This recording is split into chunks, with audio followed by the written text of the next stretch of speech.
Okay, so today is day one after treatment. I'm actually feeling really good this morning, surprisingly.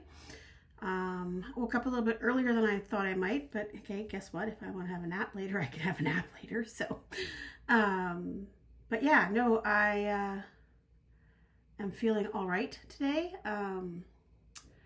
Not horrible in any way. So far so good.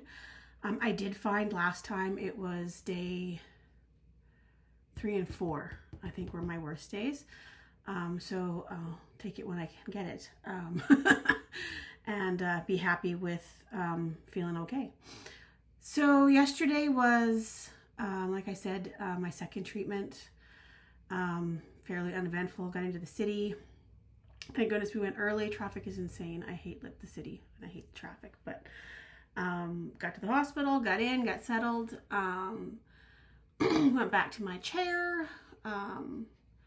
They got me hooked up and everything was going well.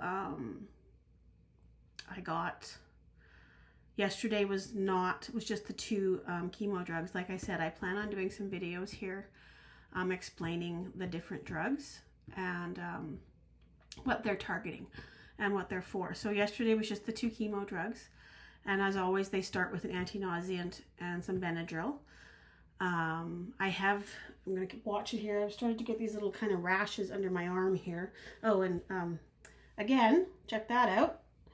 We had difficulty with the IV again. Thank goodness I'm getting my port next week. This is still the bruise from the first treatment. They could not get it in my hand, so they had to put it in my upper arm here. So it's pretty bruised, pretty tender. So it was a good thing. Even the nurse said it was a good thing that we got the port started right away. Like before I even started treatment, we had discussions in place for the port because sometimes there can be a bit of a waiting list. And I am definitely one of those people. I have very small veins and they don't like to cooperate. So if you're wondering, the port, hang on here, let me get my info, is it's a central line, basically port. So they're going to place that. It goes in, where does it go?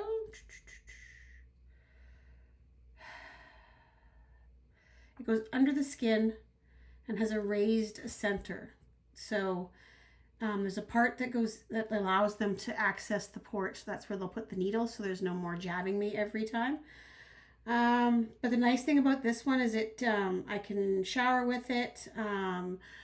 I can everyday life for me will stay the same because it's actually under the skin. They can use this to take blood as well. So because I have to have blood drawn the day before each treatment, so that's going to help a lot with that as well. So yeah, so that'll be done next week here. So that will be amazing. So basically you just gotta, so I can't wait to get that done because I don't want to do this anymore. I'm not great with needles to begin with, so having one place where they can do everything with the needles will be amazing. So, so I can't wait for that. Yesterday was also kind of an eye-opener to me. I have been struggling with deciding where I want to do my treatments after these first few. I do have the option of having them done here in the Kindersley Hospital to save like travel, and it's winter time, so weather can be a factor. And you don't want to miss your treatments under any circumstances. So but yesterday, while I was having my treatment, a lady 2 chairs down from me started to cough. And at first it just seemed like she just had a cough, like everybody else. You get a cough, tickle in your throat, or, nothing out of the ordinary to the untrained eye. But then suddenly one of the nurses kind of jumped up and said, I think she's having a reaction. Well, all of a sudden it was all hands on deck. There were, because each station, like I said, each station has, there's like a row of nursing stations in each little area. And suddenly all of the nurses were over there. They stopped the treatment. They administered an EpiPen. They called doctors. The doctors were there. They had a heart doctor there. They had like the cancer doctor there. So suddenly there were doctors, nurses, all hands on deck for her. Got her under control, and it was just amazing to watch the precision with which they work as a team. So that was great. And yeah, so that was all done. They got her under control. They got her a bed in observation so that they could observe her for a while, just to make sure she was all good. And it was just like poetry in motion to watch this happen. And it just kind of solidified the fact that, yes, I know most people will disagree with this, because, you know, you can save money on gas, you can save money on travel, you don't have to worry about the weather. But watching them basically save that woman's life, I'm like, this is where I want to be. This is where I'm comfortable. This is where I feel safe. And so I made that decision yesterday. My treatments will be in Saskatoon. My husband watches the weather. If we think the weather is going to be nasty the next day, we'll go in the night before. Like, I don't care. Like, I am not messing with my life, and I'm not messing with my healing and my stress levels. And so, yeah, so that just solidified it. We will be doing my treatments in Saskatoon going forward. It was, like I said, poetry in motion yesterday, watching them save this woman. Like, for anybody walking, like, she just goes coughing. But the nurse recognized it, acted immediately, and they had it under control. And then other nurses from other areas came to help with the other patients, myself and the other people that were there and needed to be attended to and had bags to be changed. And it was just, I was on my last dose, so it was just about time for me to go home. And yeah, it was just, wow. Like, just seeing them jump into motion and yeah, solidified that this is where I'm going to be. And I mean, argue if you want, but this is my journey, my recovery, and that's where I feel safe, and that's where I'm going to go. So that decision has been made.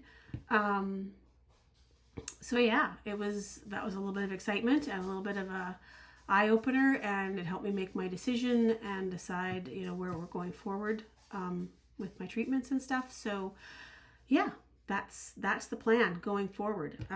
We also had a chance to see Elizabeth and Cody. It was her birthday yesterday, and they were in the city, so we stopped and had supper with them. And that was really nice to see her and Cody and see how happy they are. They just, you know, bought their first house, and yeah, it's just, things are going really well in her world. She's going to be starting nursing school. I'm so proud of her. But yeah, so that's it.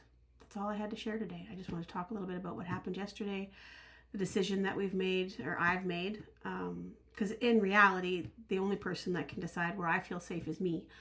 And I know Vern will support me whatever I decide, and he'll make it happen. So, because that's what he does. So yeah, so I'm going to take some time today to relax, and like I said, I'm still feeling pretty good, which is, you know, everybody's journey is different. Some people say the next day is torture, and my journey so far, the first day has not been horrible, but I mean, for me last week, it was like the third and fourth day that were kind of yucky. So yeah, I wanted to hop on here and share that with you guys, and let you know how I'm doing. So yeah, so far so good, guys. Take care. Hey Mom, I love you too. And we'll talk to y'all soon. I hope you have a great Wednesday, and take it easy. Bye guys.